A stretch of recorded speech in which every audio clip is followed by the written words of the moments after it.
আসলে বলেন তো, এই যে গণভোট নিয়ে এত চিৎকার চেঁচামেচি, শেষ পর্যন্ত গণভোট হবে সেটা সংসদ নির্বাচনের দিন। একে তো সংসদ নির্বাচনের দিন সবাই প্রার্থীরা একেবারে মনে করেন যে এটা তো আর ইউনিয়ন পরিষদের ইলেকশন না, উপজেলা বা মেয়র না, এটা একদম ক্ষমতা পরিবর্তনের লড়াই। সেখানে একটা আসন যদি আপনার কম হয়, মনে করেন একজন পাইলো 150, একজন পাইলো মনে করেন 49, একটা আসনের ব্যবধানে আপনার দল ক্ষমতায় নাও আসতে পারে। ফলে প্রত্যেকটা আসন মহামূল্যবান। এইরকম একটা দিনে এই গণভোট, আমি তো বলি যে এটা একটা গণতামাশায় পরিণত হয়েছে। কথাটা একটু কঠিন হইলেও ব্যাখ্যাটা শোনেন। কেন? কারণ এটা আপনি কোনোভাবেই জমাইতে পারবেন না। পারবেন না এই কারণে, যে ভোটার গণভোট দিতে যাবে, হ্যাঁ না, তাই তো? কেন হ্যাঁ দেবে, কেন না দেবে, এটা কি সে একটু বোঝার চেষ্টা করবে না বা বুঝতে পারবে? ভাই, আমি আপনাকে বলি, জুলাই সনদ যদি আমাকে জিজ্ঞাসা করেন, আমি অল্প কিছু সময় বক্তব্য দিয়ে শেষ করব, আমি পুরোটা পারবো না। কিন্তু জুলাই সনদের এই বিষয় মিনিমাম 4 থেকে 5 ঘন্টা বক্তৃতা দেওয়ার বিষয়। আমি টেনে টুনে 10-15 মিনিট, আরো মনে করেন 5 মিনিট উল্টাপাল্টা বলে আমি 20 মিনিট পর্যন্ত চালাই দিতে পারবো। পাবলিক বুঝতে পারবে।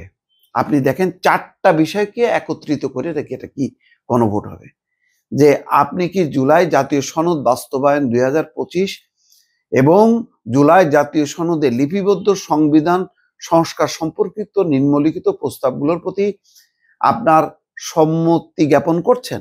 1 নম্বর আছে তত্ত্বাবধায়ক সরকার নির্বাচন কমিশন এবং বর্ণিত আলোকে গঠন হবে। সেইটা কি বর্ণিত আলোকে, তাহলে আপনার ডিটেলসটা পড়তে হবে। 2 নম্বর আছে আগামী সংসদ হবে 2 কক্ষ বিশিষ্ট, একটা উচ্চ কক্ষ 100 আসন, নিম্ন কক্ষ। আচ্ছা, উচ্চ কক্ষে 100 আসনটা হইলে কি লাভ হবে, এটার জন্য আপনাকে ব্যাকগ্রাউন্ড আবার স্টাডি করতে হবে। 3 নম্বর হচ্ছে সংসদের নারী প্রতিনিধিত্ব বৃদ্ধি, বিরোধী দল থেকে ডেপুটি স্পিকার, তারপরে প্রধানমন্ত্রীর মেয়াদ সীমিতকরণ, রাষ্ট্রপতির ক্ষমতা বৃদ্ধি। এইটা করলে কি হবে, আরো অনেকগুলো পয়েন্ট, এটা 3 নম্বরে আসা হয়েছে। প্রতিটা পয়েন্ট 3 নম্বরে আপনার 8-10টা পয়েন্ট আছে, মিলায় 3 নম্বর পয়েন্ট করছে। এইটাতে আপনাকে হা না করতে হবে। এটা আপনার প্রতিটা পড়ার আপনার সময় আছে, পারবেন আপনি? হ্যাঁ, যদি আপনি অন্ধের মতন বলেন যে এইভাবে একজন দেখাই দিল নেতা, আপনি মেরে দিলেন, সেটা অন্য কথা। কিন্তু আপনি যদি সচেতন ভোটার হন, আপনাকে প্রতিটা পয়েন্ট বুঝতে হবে যে সংসদের নারীর প্রতিনিধি বৃদ্ধি কেন, এখন কি সমস্যা, প্রশ্ন। তাহলে এটার উত্তর খুঁজতে হবে। বিরোধী দল থেকে ডেপুটি স্পিকার এবং সংসদীয় কমিটির সভাপতি নির্বাচন আছে কেন, আগে কি ছিল আর এখন কি, আপনাকে স্টাডি করতে হবে। প্রধানমন্ত্রীর মেয়াদ সীমিতকরণ কেন ভাই, কি সমস্যা, সীমিত কেন? প্রধানমন্ত্রী কেন শক্তিশালী হবে না? প্রধানমন্ত্রীর মেয়াদ কেন, সে তো জনগণের ভোটে আমরা ভোট দেবো।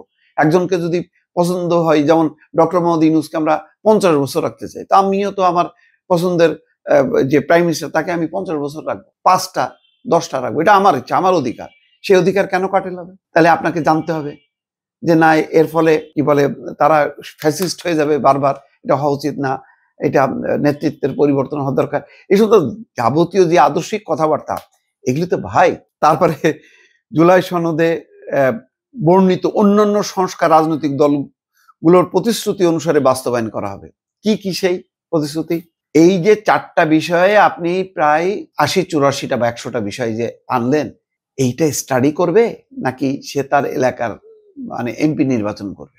বলেন, আমার যুক্তি দেন ভাই, আমার বিপক্ষে বলেন, কোনো সমস্যা নেই। আমি নিজেই তো কনভিন্স না। আচ্ছা, আমি না হয় বায়াসড, আমি আগে থেকে গণভোটের বিরোধিতা করতেছি। সাধারণ পাবলিককে জিজ্ঞাসা করেন তো, যে আপনি এই 4টে বিষয়ে এইরকম এতগুলো ওই আছে, সে পয়েন্টগুলো তো সে তো জানেই না। দেখবে, জানবে, তারপরে সে বুঝবে, বুঝে সে ভোট দেবে। যদি অন্ধের মতন ভোট দেয়, আমি বললাম তো যে ওই আগে যেমন জাল জালিয়াতি ভোট হইতো, ব্যালট বাক্স আপনি ভোট দিলেন কি দিলেন না, কবরে থাকলেন নাকি বিদেশে থাকলেন, অসুবিধা নেই, আপনার ভোট দেওয়া হয়ে গেছে। ওইভাবে যদি গণভোট হয় তাহলে বলার কিছু নেই। কিন্তু এইবার তো বলা হচ্ছে যে ভোটাররা ভোট দেবে স্বাধীন, সচেতনভাবে, মুক্তভাবে, বুঝে শুনে ভোট দেবে। তা আপনি যখন নাকি এমপির, আপনার এলাকার এমপি ভোট দিয়ে যখন নাকি আপনি গণভোট দিতে যাবেন, তখন আপনার এই 4টা বিষয়ে আগে থেকে স্টাডি করতে হবে। আর যদি ওখানে বসে স্টাডি করতে চান, তাহলে আপনার মিনিমাম 1-1.5 ঘন্টা 2 ঘন্টা লাগবে। তাহলে আপনি ভোটার তো বলা হচ্ছে এবার 70-80% হবে নাকি ভোট দিতে যাবে, তো 70% ভোটার যদি ভোট দেয় তাহলে লাইন কত বড় হবে। প্রতিটা লাইনে একজন ভোটারের ভোট দিতে 9টা থেকে শুরু হবে, 4টায় শেষ হবে নাকি 5টায়, যাই হোক 10টা 5টা হলো একটা।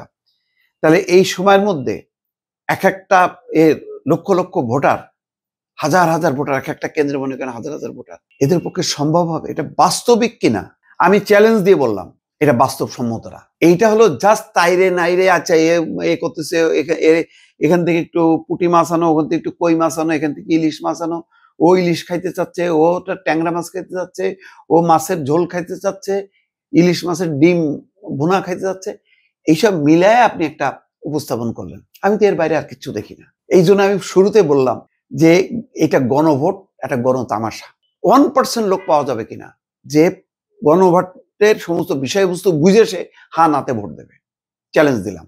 ভাই, রাজনৈতিক দলগুলো আমার ক্ষমা করবেন, 8 মাস ধরে অনেক পরিশ্রম করছেন, 8 মাস ধরে পরিশ্রম করছেন, মানুষকে এরকম বিপদে ফেললেন কেন আপনারা সবাই মিলে?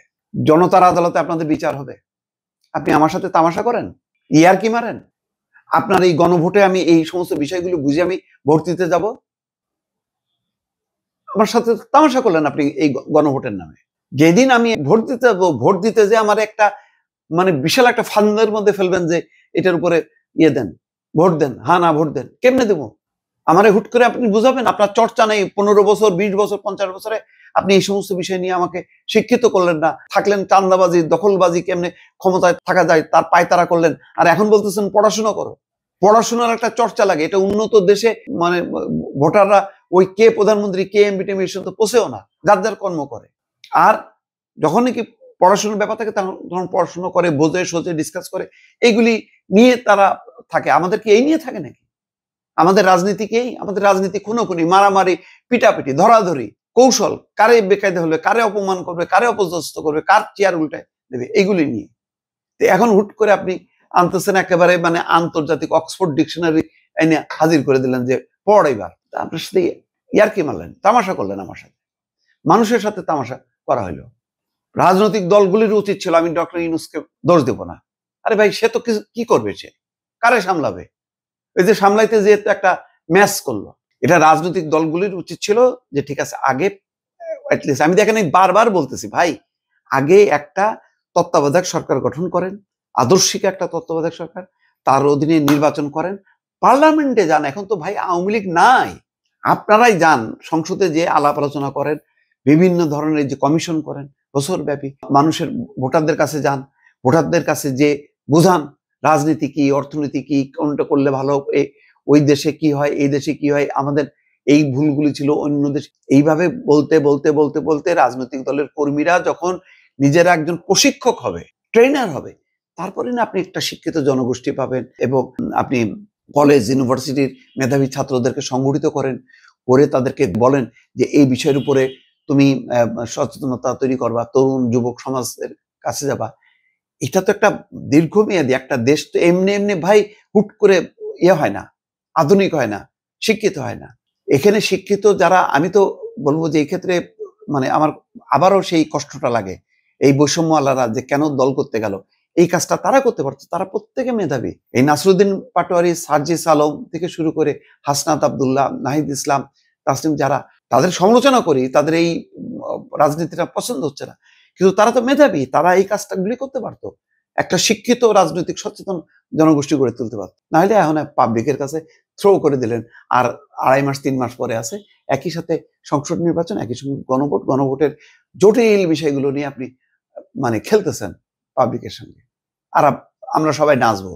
আমি আবারও বললাম, একটা গণভোটের নামে একটা গণতামাশা সামনে।